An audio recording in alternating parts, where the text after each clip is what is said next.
जी sir. Answer writing ना, मतलब काफ़ी बच्चे होते हैं जो आंसर राइटिंग नहीं कर पाते हैं।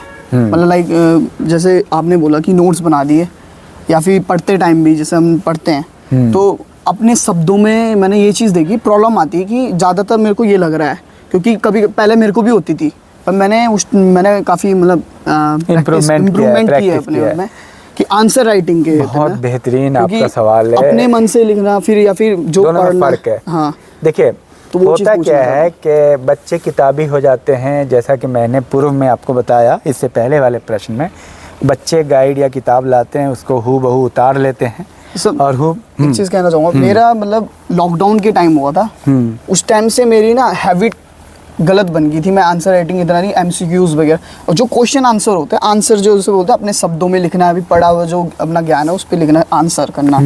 तो उस चीज़ में प्रॉब्लम आना कि लिखते टाइम ना, मतलब एग्जाम के टाइम भी काफ़ी हो जाता है प्रेशर, मतलब क्या चीज़, यहाँ तक कि जो 5 नंबर का क्वेश्चन है उस पर कहीं ना कहीं 2 पेज तो। अरे ये बहुत बेहतरीन सवाल है। उस पर क्या होता है कि हम आधा पेज या इतना ही कर पाते हैं अपने उससे, वैसे रहता काफी माइंड में काफी नॉलेज रहती है कि लिख सकूं। बिल्कुल बिल्कुल। असल में आंसर राइटिंग में प्रॉब्लम इसमें 2-3 बातें। एक तो ये है कि बच्चे चूंकि वही, सबसे पहला ये है कि बच्चे हूबहू जो उतारते हैं, अब मान लिया कि एक टीचर पढ़ा रहा है या एक किताब से सभी पढ़ रहे हैं, सभी ने मार्केट से वो किताब खरीदी या लाइब्रेरी से ली, और 90% स्टूडेंट उसी के लैंग्वेज को लिख रहे हैं। तो जब तुम हूबहू किताब उतार लोगे नोट में तो वही लिखोगे। तो इसीलिए मैं बोलता हूँ पॉइंट लिखो। पॉइंट अगर याद रहेगा, सपोज के आपको रहेगा कि प्रजातंत्र की क्या विशेषता है, मान लीजिए तो प्रजातंत्र की विशेषता है कि भाई जनता का शासन। अब उसमें जनता के, अब उसमें जो है ना लाइन शुरू हो रहा है, जैसा कि आप सब जानते हैं किसी भी देश में जनता सबसे महत्वपूर्ण होती है, पहला लाइन लिखा हुआ, सब वही लिख रहे हैं, जैसा कि आप जानते हैं किसी भी देश में तो कैसा लगेगा, एक किताब से उतार लिया। तभी मैं कह रहा हूँ किताब के वो लाइन मत उतारो, आप उसको समझ लो और सिर्फ लिखो जनता का शासन। अब आप अपने दिमाग से एग्जाम में लिखो, जब पॉइंट याद रहेगा तो दिमाग से आप लिखते चले जाओगे। अब रही बात आंसर राइटिंग की, देखो मार्क्स 2 तरह के आते हैं, एक लॉन्ग आंसर आते हैं, एक लॉन्ग क्वेश्चन आते हैं, एक शॉर्ट क्वेश्चन आते हैं। आप कभी भी आमतौर पे स्टूडेंट गलती क्या करते हैं, पहले उसको समझो। गलती ये करते हैं कि नंबर चाहे जितना भी हो, उनको ज़्यादा याद रहता है तो 5 नंबर और 10 नंबर है, मान लीजिए एक नंबर है 5 और लॉन्ग क्वेश्चन का नंबर है 12, यही रहता है जनरली, 12 या 10 रहता है।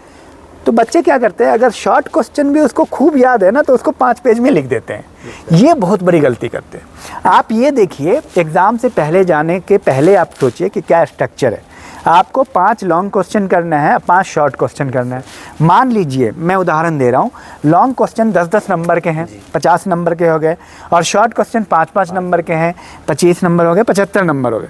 तो लॉन्ग क्वेश्चन को लॉन्ग के हिसाब से लिखेंगे, यानी दुगुना मार्क्स है उसमें। तो लॉन्ग क्वेश्चन आप 3-3 पेज लिखे, ठीक है।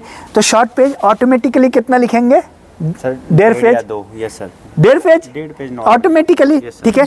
तो होता क्या है, बच्चे क्या है कि जब उसको अगर शॉर्ट क्वेश्चन बहुत अच्छे से याद है तो उसी को वो 3 पेज नहीं 5 पेज लिख देते हैं। तो अगर तुम 5 पेज लिखोगे तो आगे का तो आंसर कटेगा, आगे का आंसर नहीं कर पाओगे, टाइम तो लिमिट है। तो ये आपको कभी नहीं करना है। अगर आपको बहुत अच्छे से भी आता है तो भी आपको सारी बात 2 ही पेज में लिखनी है, 1.5 पेज में ही लिखनी है शॉर्ट में। और अगर आप लॉन्ग आंसर कर रहे हो और अगर कम ही आता है तो भी कोशिश करो कि उसको 2 से 3 पेज पहुंचाओ। समझ में आ रही बात? मिनिमम की बात मैं कर रहा हूँ, मैक्सिमम का कोई सीमा नहीं है। आप 4 पेज लिखना चाहो लिखो। लेकिन एक बात और इसमें कहना चाहूँगा कि जो शिक्षक होते हैं, टीचर्स होते हैं एज ए होल, वो लंबी राइटिंग से प्रभावित नहीं होते। आप क्या लिख रहे हो, पॉइंट आपका कितना बेहतरीन है। सबसे बेहतरीन है कि आप पॉइंट प्रभावशाली लिखो। हैंड राइटिंग का भी ख्याल रहे, ये नहीं कि ज़्यादा लिखने के चक्कर में जो है ना हैंड राइटिंग गोल है, ठीक है। तो इस बात का ख्याल आप रखें। हाँ, टाइम मैनेजमेंट का भी देखें कि भाई लास्ट में आपको टाइम बच रहा है कि नहीं। मान लिया आपने शॉर्ट क्वेश्चन 5 पहले कर दिया और लॉन्ग क्वेश्चन 5 करना है, उसमें 2 ही कर पाए तो आपका तो नंबर ही उसमें चला जाएगा। हाँ पूछिए। सर मैं ये पूछना चाहूँगा, जैसे आपने भी एक्सप्लेन किया, आपने समझाया, तो उस पर आपने कहा कि टीचर, तो सर आप टीचर रहे हो तो मैं आपसे एक वैसे जो नॉर्मल क्वेश्चन पूछना चाहता हूँ। हाँ बोलिए। सर मैं ये पूछना चाह रहा हूँ कि आप टीचर हो, आपने कॉपियाँ काफ़ी चेक की होगी, जी जी, तो काफ़ी गलतियाँ भी देखी होगी आपने। हाँ, या फिर बिल्कुल। जैसे आपने अभी समझाया टाइम मैनेजमेंट, काफ़ी बच्चे ऐसे भी करते हैं कि जो शॉर्ट वाले होते हैं वो बड़े कर देते, वो आते हैं टाइम नहीं रह पाता, वो लॉन्ग या फिर वो अटैम्प्ट नहीं कर पाते हैं। तो मैं ये पूछना चाहता हूँ कि आप ना बताओ कि जो बच्चे हैं नॉर्मली, मेरे को तो इतना पता नहीं हो कि क्या चीज़ें ऐसी हो सकती है वो गलतियाँ कर रहे हो, तो वो आप अपने तरफ से बताओ कुछ और पॉइंट्स भी वो जो मतलब वो गलतियां वही कर रहे हैं जब हम देख रहे हैं। देखिए इसमें डेटा है, रिसर्च कहती है कि मतलब जो उनको बताया जाता है क्लासरूम में जो बच्चे आते हैं उसमें 93% बच्चे गलत करते हैं।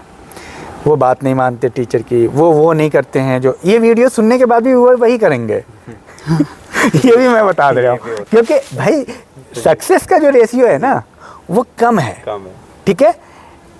93 to 90, कई रिसर्च बोलती है 95% 97% लोग सक्सेस नहीं होते, सिर्फ 3% लोग सक्सेस होते हैं जो ऑथेंटिक है। तो उनको क्या है कि सुनेंगे तो बहुत चाव से, लेकिन ये पॉइंट लिख के इस पे अमल करेंगे बहुत कम। ऐसा नहीं है कि नहीं बताया, तो उसमें वही सबसे बड़ी मिस्टेक होती है जो आपने जब कॉपी चेक करते समय हमने जो देखा, तो बच्चे क्या करते हैं, एक तो ये है कि किताबी भाषा लिखते हैं, पॉइंट नंबर 1। दूसरा ये है कि पॉइंट वाइज नहीं लिखते कई बच्चे। तीसरा ये है कि आंसर, शॉर्ट आंसर को चूँकि याद उनको ज़्यादा है तो बहुत लंबा लिख देते, ये सबसे बड़ा मिस्टेक है। टाइम मैनेजमेंट उनका सबसे वीक पॉइंट है, और उसकी वजह से क्या होता है, लॉन्ग आंसर को एक पैराग्राफ में लिखते हैं जी, जो कि 3 पेज में लिखना है। समझ में आ रही बात? जबकि शॉर्ट आंसर एक पैराग्राफ, लास्ट में टाइम नहीं है तो शॉर्ट को एक पैराग्राफ में लिख दो। लेकिन वो क्या करते हैं, शॉर्ट को 5-5 पेज में लिख देते हैं। 2 क्वेश्चन शॉर्ट को लिखे 5-5 पेज में, टाइम खत्म। अब जो है ना सबको छोटे छोटे में लिख रहे हैं, तो क्या होगा। तो सबसे बड़ी मिस्टेक है टाइम मैनेजमेंट की, जो आपने कहा ना, उसमें सबसे बड़ी मिस्टेक हमें आती है टाइम मैनेजमेंट की। बच्चे लॉन्ग को शॉर्ट और शॉर्ट को लॉन्ग लिखते हैं। ये वाला माइंडसेट आपको एग्ज़ाम से पहले बना के जाना होगा। ऐसा नहीं कि एग्ज़ाम में जाके आप माइंडसेट तैयार कर रहे हो, क्योंकि आपको ये तो पता है कि आप एग्ज़ाम देने जा रहे हो, आपको ये पता है कितने क्वेश्चन आ रहे हैं।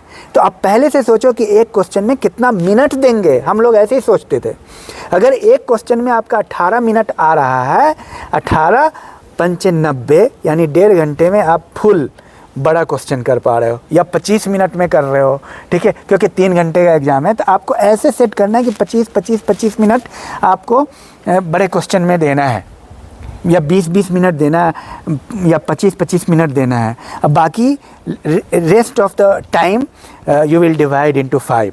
अंडरस्टैंड? मान लो 1 घंटा बच गया तो 1 घंटा 60 मिनट का है, तो 12 पंचे 60, 12 ऐसे हमने ऐसे किया है। जो सक्सेसफुल स्टूडेंट है वो ऐसे ही करते हैं। तो इस टेक्निक का आपको इस्तेमाल करना है। आप लोग दीजिए कुछ सुझाव, आपको क्या लगता है? तो जैसा सर ने कहा कि आंसर राइटिंग में सर ने बताया कि बच्चे क्या क्या मतलब गलत करते हैं, पॉइंट वाइज नहीं लिखते हैं, तो वो तो सर ने बता दिया आपको अच्छे से कि क्या करना है। मैं अपनी तरफ से जो आपको रुझान या सुझाव देना चाहूँगा वो ये है, मेरी यही सलाह है बच्चों को कि आप क्या करते हैं, नॉर्मल जो लैंग्वेज अपनी आप रोज़मर्रा में यूज़ करते हैं, आप एग्ज़ाम में भी वही लैंग्वेज लिख कर आ जाते हैं। आपको थोड़ा सा ना फॉर्मल होने की ज़रूरत है। अगर आप हिंदी मीडियम के हैं, आप इंग्लिश मीडियम के हैं, तो भी आप अच्छे शब्दों का, आप पे मतलब एग्जामिनर पे ये फ़र्क पड़ता है कि उसने शब्दों का कैसे चयन किया है। जैसे कुछ एक भाषा में हम बोलते हैं खर्चे को खर्चा कह देते हैं कि ये खर्च है, हम कहें उसी को हम अगर व्यय कहें, फॉर्मल शब्द में हम कहते हैं व्यय, हमने व्यय, आय व्यय आप सभी पढ़ते हैं, इकोनॉमिक्स का भी ये शब्द है। तो अगर यही कहेंगे तो वो किताबी भाषा से भाषा भी ऐसी यूज़ होती है, और वो एग्जामिनर पे भी प्रभाव डालता है। हाँ कि आधे बच्चों ने लिखा है कि हम इस क्वेश्चन से समझते हैं, और एक ने लिख दिया है कि इस क्वेश्चन से अभिप्राय है या तात्पर्य है, तो वो अलग ही आपको जो है अलग ही हिट मारता है कि एग्जामिनर के माइंड में कि हाँ लड़का काफ़ी फॉर्मल है। और दूसरी बात, आप अगर थोड़े से ज़्यादा पढ़ लेते हैं तो आप किसी के कोटेशन डाल सकते हैं, क्वाट्स जो होते हैं किसी बड़े मतलब वैज्ञानिक या किसी के भी द्वारा दिए गए, किसी बड़े हमारे जो लेखक होते हैं या हमारे काफ़ी सारे इतिहासकार हो जाते हैं, इन सब के द्वारा जो भी कोटेशन दिया गया है, जैसे अगर आप हिंदी मीडियम के कोटेशन इंग्लिश में है तो भी आपको कोई दिक्कत नहीं। अगर आपको इंग्लिश में कोटेशन याद है तो वो भी आप इंग्लिश में भी लिख सकते हैं वहाँ पे, ज़रूरी नहीं है कि हिंदी में ही लिखेंगे, क्योंकि मोस्ट ऑफ द जो क्वाट्स होते हैं वो इंग्लिश में रहते हैं। कोई ज़रूरत नहीं है कि आप उसको हिंदी में ट्रांसलेट कर दें। आपको इंग्लिश में याद है तो आप इंग्लिश में लिखो, आपको हिंदी में याद है इंग्लिश में लिखो, और इन्वाइटेड कॉमा के अंदर लिखेंगे इतिहासकार के नाम के साथ कि किसने दिया है। तो अगर ये आप कर लेते हैं, क्वेश्चन के बीच में अलग से डाल देते तो आपका क्वेश्चन एकदम सुंदर हो जाता है। जो भी एग्जामिनर चेक करेगा तो शायद हो सकता है वो आपको इसके नंबर दे दे एक्स्ट्रा। बहुत बेहतरीन। एक चीज़ और है, मैं ये भी बताना चाहता हूँ कुछ स्टूडेंट को, इसमें कॉम्पिटिटिव एग्ज़ाम के भी स्टूडेंट हैं और एकेडमिक के भी हैं, BA वाले भी हैं। देखिए, ये सारी चीज़ें हैं जो बताई गई है, उसको आप फॉलो कीजिए, आपसे रिक्वेस्ट है। और दूसरी अहम बात यह है कि आप जानते हैं कॉम्पिटिटिव एग्ज़ाम की भी तैयारी इस चैनल के माध्यम से है। Group C, army, police, TET, B.Ed और बहुत सारी सक्सेस सीरीज़ है। हमारे स्टूडेंट ने बहुत सारे पुलिस में क्वालिफ़ाई किए, नेट क्वालिफ़ाई किए, इंटरव्यू भी है इसमें, PCS का भी इंटरव्यू है, IAS PCS के लिए भी हमने बहुत सारे गाइडेंस दे रखे हैं। और पूरा मटेरियल है, कहीं भागने की ज़रूरत नहीं है। स्टूडेंट जैसे पूछते हैं ना कहाँ जाएँ या सोचते हैं, तो उनके लिए काफ़ी सफिशिएंट है, तो आप इसको कीजिए।